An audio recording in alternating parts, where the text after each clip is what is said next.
Hi everyone, welcome back to another tutorial from Apps Academy. Today in this video, I'm going to show you how to redeem gift card in Roblox. Roblox gift cards are a great way to get Robux or a premium subscription without using a credit card.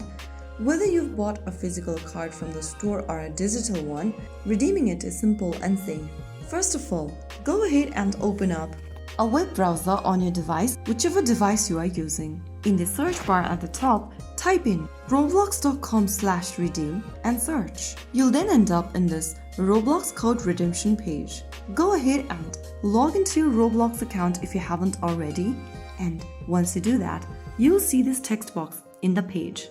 Go ahead and write down your promo code, your gift card number, your virtual item code or your promo code, and finally, if the code is correct, click on redeem. If successful, you'll see a confirmation message showing your added Robux or premium subscriptions.